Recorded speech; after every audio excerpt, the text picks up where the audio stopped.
So yung testimony ko is a call, no? Yung isang tawag, yung tawag. Yeah. Okay, dito nagsimula yung paano ko nakilala si Barley sa isang tawag na sabi nila, no? Okay. Okay. So, ayan, magpapakilala muna ako, no? Ako pala si Dodoy Joseph B, taga Antique, no? Region 6. So ngayon nandito ako sa Canada. Almost 12 years na kami dito. No, dati akong agriculture graduate diyan sa Antique College of Agriculture, now University of Antique, Hamtic campus, no. So yan.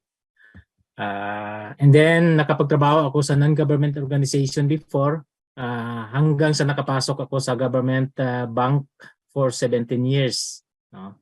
Since 1994 hanggang 2021. And then yon, ito yung pamilya ko. Ako lang yung isang lalaki at saka mga babae, no, mga kapatid ko at saka yung mother ko. And then ngayon ito yung pamilya ko dito sa Canada, no.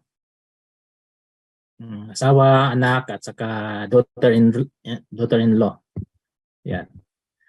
So actually hindi ako magsi-share ng effect or ng nagawa ng Barley sa akin, no. I-share ko yung nagawa ng Barley or na naitulong ng Barley sa aking asawa, no. So yung asawa ko is nagtatrabaho sa school. So last January 2020 na-injured siya, minor injury. So hindi naman dito libre naman lahat, 'di ba? So nagpa-check up siya from January to March. So nagtataka yung doktor, bakit minor injury, hindi ka gumagaling, no? So doon for further examination, nung March 2020 na yung kasagsagan ng COVID, doon din siya na-diagnose na may lupus, no? So may lupus yung asawa ko. Ang only lang na binigay sa akin ng doktor na sinabi sa akin, wag mo lang ipa-associate yung asawa mo sa ibang tao kasi pandemic ngayon. So kung sino yung mahina yung immune system, siya yung unang mahuli o madakip ng virus, no? So kaya simula noon hindi na siya lumalabas sa bahay, no? So yun. And then ito yung medical result niya sa lupus, no? Galing sa espesyalista na doktor. So nung na-diagnose siya ng may lupus, binigyan siya ng maraming gamot at saka medicine at saka mga multivitamins kasi sabi ng doktor, palakasin natin yung immune system mo kasi para maging malabanan mo yung mga sakit na darating sa iyo. Kasi sabi niya, until now wala pang gamot na na-discover para ma-address yung lupus. So ang gagawin natin, palakasin lang natin yung immune system ng asawa mo through vitamins and mga gamot na binigay, no? So dami-dami siya. Hindi ko pa nakuha yung mga picture ng iba, no? So tinitake ng asawa ko ito, yung gamot, with the expectation that everything will be okay.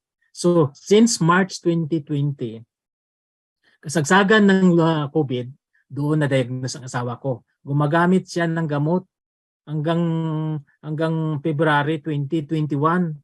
So habang nagtitake siya ng gamot, habang na-diagnose yung asawa ko na may lupus, naka-disability siya, naka-leave siya. So nawalan siya ng trabaho, dalawang trabaho niya. Kaya medyo nag-suffer kami. So ang ginawa ko, nag-double job ako, nag-triple job. May dalawa akong regular na trabaho, yung trabaho ko sa city, and then yung trabaho ni Mrs. sa school, ako pa yung kumukuha doon. And then may other cleaning job pa kami, mga part-time. So yan yung ginagawa ko just to compensate yung financial needs namin. So hanggang sa dumating na yung sabi ko, parang nasawa na ako, sabi ko nakakapagod. So nung February 2021, parang na-notice ko na sa asawa ko, parang nagwi-weak na yung resistance niya, parang hindi na siya masyadong nakagalaw. And then, pagdating ko sa bahay, siya pa yung magpapamassage. Imagine mo yan. Kaya naiinis ako. Yung parang point na ako na yung maraming trabaho, siya pa yung magpapamassage, no? So dumating yung dumating yung March 2021, doon ko na lalo na siyang talagang bagsak na talaga yung health niya kasi ah ano na, dami, nahirapan na siyang huminga. Nahirapan na siyang huminga. Sabi ko, ano ba 'to? Asawa ko na COVID na ba? Ako ba yung carrier ng COVID? Kasi nahirapan na siyang huminga. So, ang ginawa namin para makatulong sa breathing niya, 24/7 nagpapa-steam yung kwarto namin. Kaya yung kwarto namin parang paktorya yan ng China, no? Umuusok yan. And then, daming bukol sa breast niya na lumabas. Yung isang bukol dito, malaki sa kanan, hindi niya yan maitaas. Hindi niya maitaas yung balikat niya kasi sa sobrang laki. So, yung ginawa, ni-drain ng doktor, kunin yung fluid doon na iba siguro para maganon niya yung ano niya, hanggang sa daming bukol din dito sa ibang part ng breast niya na nangingirot. So, yan yung kondisyon ng asawa ko. And then, isa pa, hindi niya na to magalaw, namamaga to lahat, yung mga joints niya namamaga to. Kaya hindi na siya makahawak ng kutsara tinidor. So during the time, hindi niya kaya kumahawak ng kutsara tinidor. Ang resulta, mga guests and mentors, it's another burden sa akin kasi hindi na siya makapagluto ng pagkain namin. Hindi na siya makapaglaba, hindi na siya magpaglinis. So pagdating ko dito, yung hugasan sa kitchen, hugasan pa rin pagdating ko. Pag alis ko, pagdating ko walang pagkain. Kaya yung ginagawa ko, nilulutuan ko na lang siya. Parang pagod ako pero parang galit din ako, no, nung time na yun kasi siguro ako yung nagtatrabaho, hindi wala akong dadatnan dito sa bahay. Yun ang senaryo namin araw-araw. And then yung abnormal yung menstruation niya, 6 to 7 months, hindi yan dumadating. And then pag dumating 1 to 2 months continuous. Kaya parang hindi din siya comfortable sa ganung sitwasyon, no? Hanggang dumating yung mga last week or third to fourth week of March. Imagine mga guests and mentors, naging bedridden yung asawa ko. Hindi na siya nahirapan na siyang tumayo, lumakad. Kaya yung ginagawa ko, bago ako pumasok sa trabaho, nagluluto ako kahit lugaw lang, kahit noodles lang, iwan ko lang malapit sa kanya. And then, kakargahin ko siya papuntang washroom bago ako umalis kasi para maggamit siya ng personal necessities niya, di ba? So, yan yung kondisyon ng asawa ko noong March 2021. After 1 year of taking all the medicines and vitamins given by the doctor. Imagine mo yan, yung ako as a husband, expectation ko, masalamat, libre lahat dito. Ang gamot, ang doktor, ang ospital, libre. Wala akong worry. Pero dahil sa kondisyon niya na lupus, weak ang immune system niya, naglabasan yung mga iba't ibang sakit. So, ang pinakamasakit doon na moment is yung every morning yung nakikita mo yung asawa mo, magsa-struggle siya, pumarap sa'yo, magyakap at magsabi na, "Mahal, I'm so sorry. I have not prepared anything para sa iyo, yung pagkain mo, yung damit mo, hindi nalabahan, hindi naasikaso." Imagine mo yan. And then pagkatapos makita mo yung pag-struggle ulit ng asawa mo na tatalikod sa iyo. Ganun. So parang hinihiwa yung puso ko sa ganung sitwasyon ni Mrs. Parang hopeless din ako. Kaya lang ang gusto ko ring bantayan yung asawa ko during the time na sikasuhin siya. Kaya lang wala din ako magawa kasi why? May mga bills na dumadating dito sa amin. So pag hindi ako magtrabaho, wala din kaming pera, wala din kaming sahod, wala kaming pangbayad. So imagine mga guests and mentors, March 2021, almost nag-decide na kami, ako, kino-consider ko na ibalik yung bahay namin.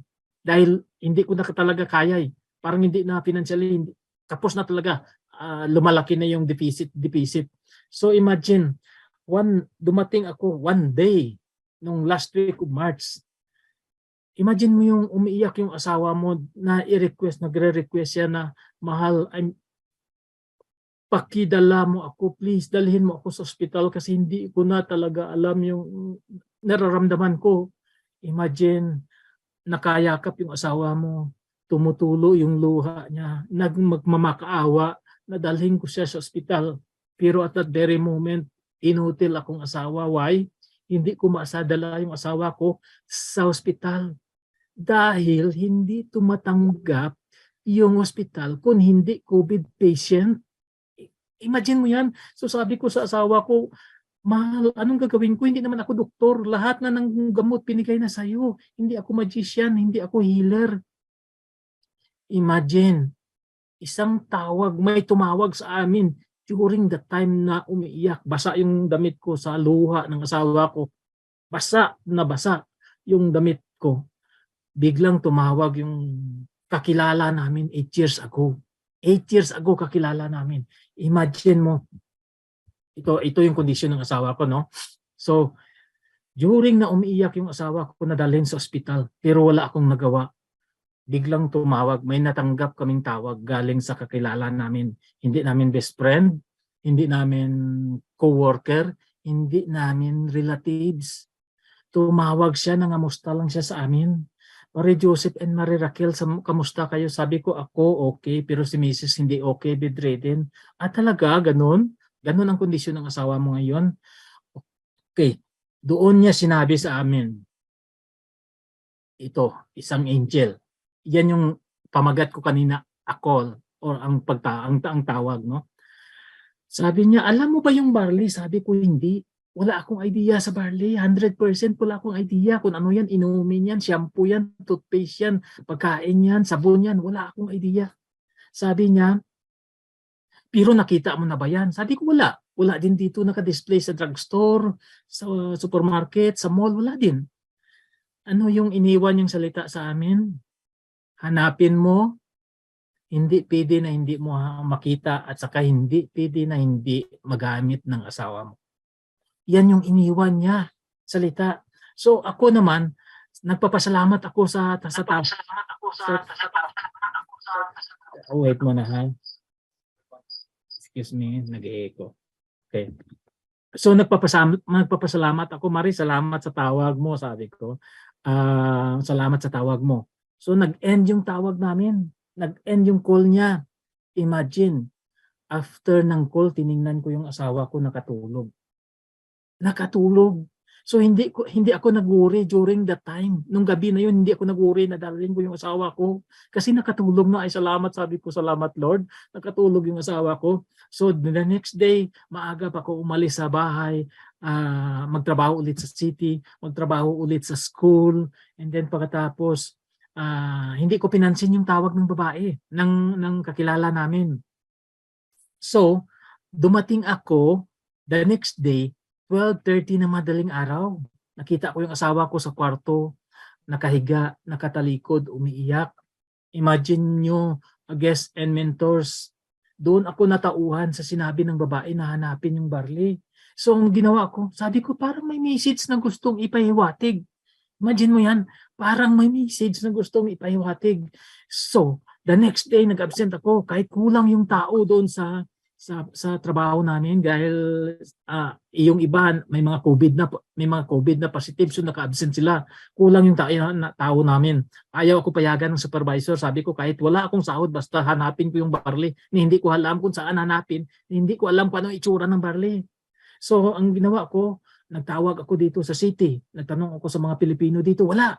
Tumawag ako sa next town, sa next city, wala. Tumawag ako sa capital city namin. May 3 Filipino store doon. Wala yung dalawa, yung isa may 3 box daw, sabi niya. Sabi ko, okay, ate, i-reserve mo ako. Magkano yung bili? Yung isang box. Sabi niya, $40. Imagine, mentors. And guess, yung $40 dito sa Canada, 1,600 pesos yan. So isang box. So sabi ko, i-reserve mo. Pupuntahan ko ngayon. So yun. Pumunta ako, imagine 200 plus kilometers. So ibig sabihin, balikan 400 plus kilometers yung ni-travel ko, makita ko lang yung barley na yun na tinatawag ng kakilala namin 8 years ago, no? So pumunta ako doon. Imagine, ate, ito na yung $40. And then pagkatapos, saan na yung barley ko? Ako yung tumawag kanina. Ang expectation ko ng isang box ng sapatos. Yan yung kalaki ang expectation ko. Imagine, yung binigay sa akin, ganito kaliit. Sabi ko sa isip ko, hala, parang na-scam ako dito 1,600 pesos, isang box na maliit na box. Imagine mo yan. So, wala naman akong magawa, no? So binayaran ko, and then pagkatapos nung nakita ko yung pangalan, I am, alam nyo, I am, my dear guests and mentors, kinalabutan ako. Why? Nag-connect yung tawag ng isang babae the last night, nahanapin yung barley, at saka si I am ni si Lord. So tumayo yung balahibo ko doon. So imagine, umuwi ako, excited ako. Ay, sabi ko, salamat, nakakuha ako ng isang barley. So umuwi ako, ginamit ni Mrs. 6 sachet pa lang. Sabi ni Mrs., hala, mahal, nagalaw ko na kunti yung daliri ko. Hala, salamat. And then medyo nag-okay yung breathing niya. Medyo lumuwag yung paghinga niya. So nung time na yon, happy si Mrs. Pero ako, nalulungkot ako. Why? Pupunta ulit ako doon sa 200, 400 kilometers, balikan na travel. Bibili ulit ng isang maliit na box. Sabi ko, Lord, anong gagawin ko? Mag-absent na naman ako, mabawasan yung sahod ko. Financially problematic kami at the time. So imagine, wala na akong magawa kasi gumaling yung unti-unti na nakarecover yung kamay ng asawa ko at saka yung breathing niya. Wala akong magawa. Decided na ako bumili ulit doon. Pero bago ako umalis, nagtanong-tanong ako dito ulit sa mga Pilipino. Kasi may mga sa McDonald's, sa Jollibee, sa McDonald's, sa Tim Hortons, sa mga home care, dito yung maraming Pilipino. Ate, kuya, naghahanap ako ng ganitong box, ng ganitong barley. Baka may alam kayo na nagbibinta or baka may alam kayo na malapit lang dito sa lugar natin. Sabi, kuya, wala. Sorry kuya, wala. 10 na yung natanungan ko. And then, I about to leave. Aalis na ako sa city namin. Nakita ako pa yung isang lalaki na lumalakad sa sidewalk. So tinanong ko ulit, naginto ako, kuya, naghahanap ako ng ganitong barley. May alam ka ba na pwede natin saan makabili or malapit lang na bibilhan? Imagine anong sagot niya. Sabi niya, pre, distributor ako. Sabi niya, doon sa bahay may doon ako stock. Imagine mo yan, God is so good. So hindi na ako nakapag-travel ng 400 plus kilometers. Doon ako kumuha sa kanya ng barley for almost 1 month, no? So ito yung barley. Ito yung ginamit ni Mrs. for a month of April lang, 2021, no? In just 1 month nakalakad yung asawa ko. In just 1 month nagamit ng asawa ko, nakalakad, nagalaw niya yung mga daliri niya. So ibig sabihin nakaluto na siya, nakalaba, nakalinis na siya, nakahugas ng pinggan. And then hindi na siya gumagamit ng pampausok. And then bukol sa breast niya, unti-unti nawala na yung iba, unti-unting lumiliit yung iba, hanggang ngayon wala na. And then yung menstruation niya, yung 6 to 7, yung 1 to 2 months na continuous, ngayon normal na once a month, no? So dahil doon, ang reason ko, sabi ko sa binibilhan ko, pare, pinakyaw ko na yung product mo. Saan ka kumukuha nito? Kasi ang gusto ko lang na may ready available supply yung asawa ko. Kasi natakot ako, baka bumalik yung karamdaman ni Mrs. So gusto ko lang na may supply. And then pagkatapos gusto ko lang maka-discount. Kasi medyo mahal siya. Diba? Mahal talaga. Hindi ko, pero sabi ko, kahit mahal, basta gumaling yung asawa ko. Yun. So, ayun, pinakausap niya ako. Sabi niya, ipakausap ko, kilala niyo itong mga tao na to. Kilala mo to. Kilala ninyo ito. Ito, pinakausap niya ako. Kaya, ito yung mentor ko, si Mentor Preston Dres. Siya yung, dito ako na bumibili ng barley. Bilisan ko lang ha. Medyo baka mahaba na yung talk ko. Ito si Mentor Step. Siya yung nag-explain sa akin ng ini-explain ngayon ni Mentor Jeremiah. No? So, doon ako nagsimula, nag-start. No? So, gusto ko rin ipakilala yung angel. Gusto ko rin papasalamatan. Ako nagpasalamat talaga ako sa kanya, kami sa kanya. Kasi wala yung tawag niya during the time na very down yung asawa ko. I don't know. Siguro hanggang ngayon, bedridden pa rin yung asawa ko. Nang dahil sa tawag, nang dahil sa call na yun. No? So ngayon, dahil doon, ni-share ko sa mga kakilala, kaibigan, hanggang sa mga locals dito. Ito na yung mga dami kong mga locals din na gumagamit kasi dami din silang mga karamdaman. No? Very excited ako ni-share kasi baka makatulong din sa kanila. Nakatulong sa asawa ko, baka nakatulong din sa kanila. Kaya very excited ako to share. No? So ngayon, isi-share ko rin yung nangyari sa nanay ko. August 2021. bedridden ang nanay ko, 91 years old, 1 month. Ginaganon niya na yung dumi niya. So sabi ko, dahil wala akong pera nung 2021 din, at nung 2021, yes, 2021, wala akong pambili ng pang-wheelchair sa kanya, padala ng wheelchair. Sabi ko, habang hindi pa ako nakapagpadala ng pambili ng wheelchair, paggamitan nyo ng barley. So ang nangyari, thank you Lord, in just 3 weeks nakalakad yung mother ko hanggang ngayon, 92 years old. Kaya umuwi ako nung September to celebrate ng 92 years ng mama ko. Hanggang ngayon nakalakad yung mama ko. Thank you Lord. No. So, hindi siya nagpa-check up, hindi siya nagpunta sa doktor. Barley lang yung ginagamit niya, no? Okay. So, kung hindi dahil sa barley na yon, kung hindi dahil sa tawag na yon, siguro yung asawa ko hanggang ngayon bedridden, or hanggang ngayon siguro baka sa ospital siya, or baka may masama pang nangyari sa kanya, di ba? So, kaya ito ngayon, dahil sa tawag na yon, May last year hanggang ngayon, ito na yung asawa ko. Dating bedridden, ngayon nakapag-linis na ng sasakyan niya, nakapag-gardening na siya, naka-shovel na siya ng snow. Dati kahit kutsara tinidor hindi niya makaya, no? And then ngayon, ito, nakagala-gala na, nakabalik na. Good, thank you Lord, nakabalik na yung asawa ko sa trabaho, no? Nakabalik siya sa school, no? So ngayon, lately, ito, nag-alaga ng dalawang apo, yung grandson, 2 twin grandson, no? So, yun lang so far ang masasabi ko.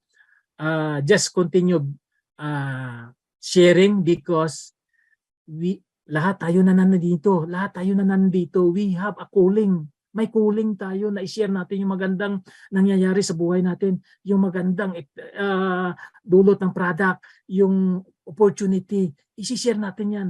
May calling tayo, tumulong tayo sa bawat isa-isa. Huwag tayo maghihinto. So yun lang so far. I am be an angel to someone, be an angel of hope to many. Again, this is Mentor Joseph, and I am worldwide.